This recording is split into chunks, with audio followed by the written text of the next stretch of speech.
Welcome to Sunschool. Good morning, everyone. My name is Haley Ayers, and I am the program manager for the Stanislaus County Youth Empowerment Program, and I oversee our backyard garden, Rooted and Rising Backyard Garden. And today we are doing a fall vegetable gardening workshop with the UC Master Gardeners. Ro, she'll be out here teaching us about what type of veggies we can plant for the fall, and as well as flowers too that are great pollinators for these fall crops. Hey everyone, I'm Ro Yair. I'm a master gardener in Stanislaus County, and I'm here today to talk about preparing your garden and some fall vegetable gardening.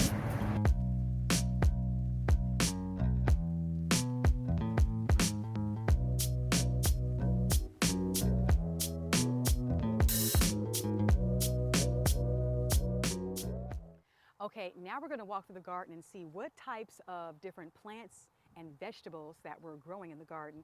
And I have Haley here to help us and walk us through. So Haley, Can you tell us about this particular flower? What is this? So this is one of our zinnia varieties, and they're so beautiful too. Like, look at them, and they grow abundantly, and they love the summer heat that we have down here in the valley. And they grow and grow and grow, and they make really great cut flowers as well. So when you no longer want them out here, you can just cut them off like so, and you can make like a really pretty bouquet with them. These almost feel kind of like fake. I mean, the texture on these, they feel like they're synthetic flowers, but they're not. Yeah.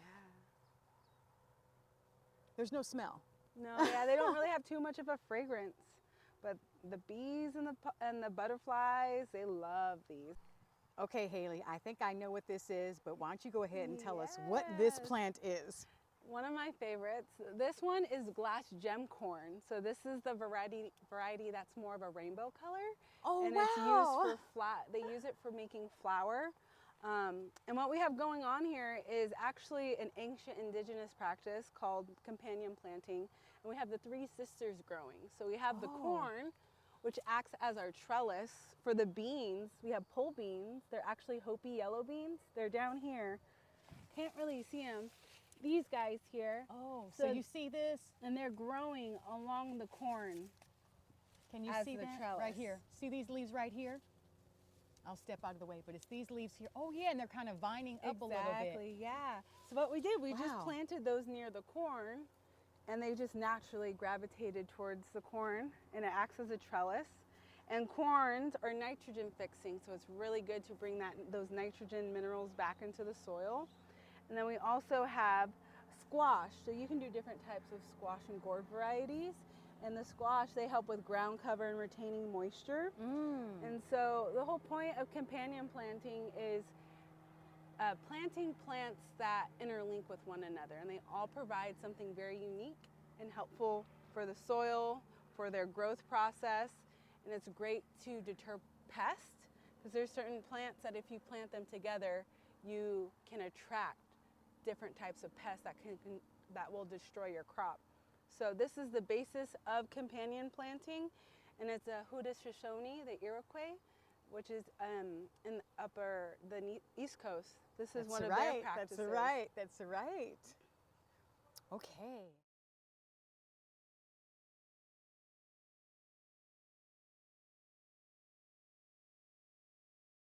Hi, my name is Akia Walker. I am the Executive Director for the Youth Empowerment Program. Today I'm here at the Rooted and Rising Community Garden. It's such a beautiful space and project to be a part of. It's just amazing to see this land go from empty lot to life just thriving here. Really just impressed and just amazed at the passion and effort that Haley, our program manager, has put into this project, and I'm just truly excited to see how this space is going to grow and just be a hub of wellness for our community.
I'm so glad we came Me to today's too. class. And so can you tell everybody how often you hold classes and how people can get in contact with you if they'd like to participate? Yes, so we do our weekly work parties, which are our volunteer work days on Wednesday mornings at the moment.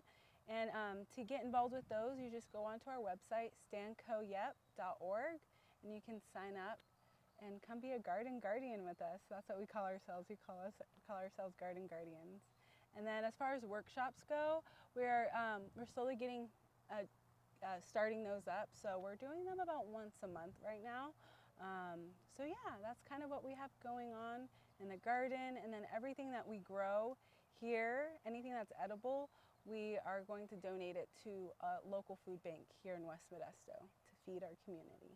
Our backyard garden is here to teach our community how to be stewards of this land, how to grow their own food from start to finish, and really understand our local food systems here in the Central Valley and Modesto, and help us understand our direct relationship with the land and how much this land needs us in order for it to thrive and grow, and vice versa. So we're really wanting to honor this land and the people before us, our ancestors, and learn different indigenous-based practices and inspire people to get more involved in our food systems.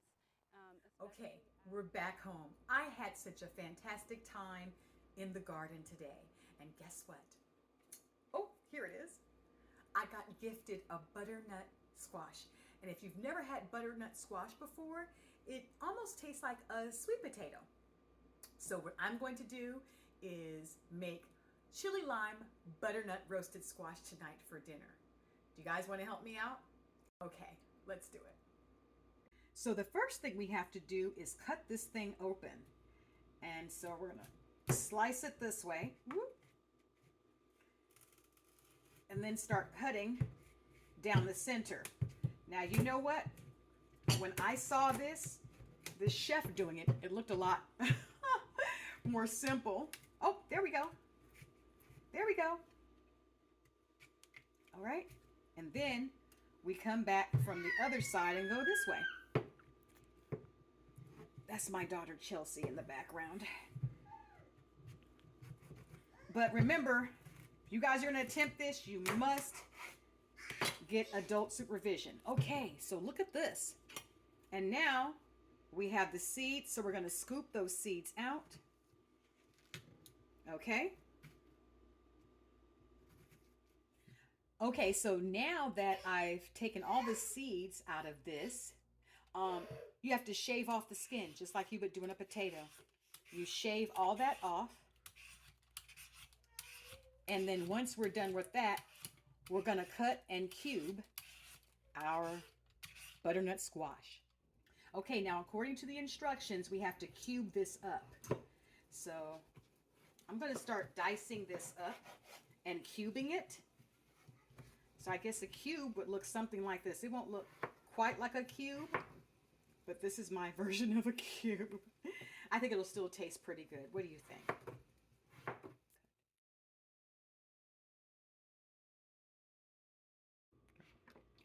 Okay, so as you can see, I've cut up my butternut squash into cubes and I've put all the seasonings on it.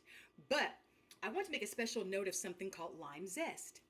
So this is a lime, and then lime zest is you just take a grater that looks like this and you just grate the skin off the lime, and then it ends up looking like this. And it's called lime zest, and it tastes very, very good. Those are chili pepper flakes in there, so don't worry about that. But this is going to taste very good and spicy. So we're going to finish putting all the seasonings together on top of the butternut squash, and then we're going to get it in the oven ready to roast. Okay, so now I have my pan that has tin foil on it, and it says to already have your oil on it, which I already did. You can see there's oil on the pan. And then I'm going to take my butternut squash, and I'm just going to spread it out in a single layer on the pan. And then we're going to be getting this into the oven, and then we roast it for 20 minutes. And I think this is going to be a delicious meal for dinner. Okay, here we go. Now, if we come over here, you can see our oven's at 400 degrees, and now we're gonna put this right in. In the oven it goes. All right. Okay, everyone, here is the finished product. Doesn't that look amazing? And then you know what I was thinking about, or what I thought about, was pairing it with wild rice. It's gonna taste so good.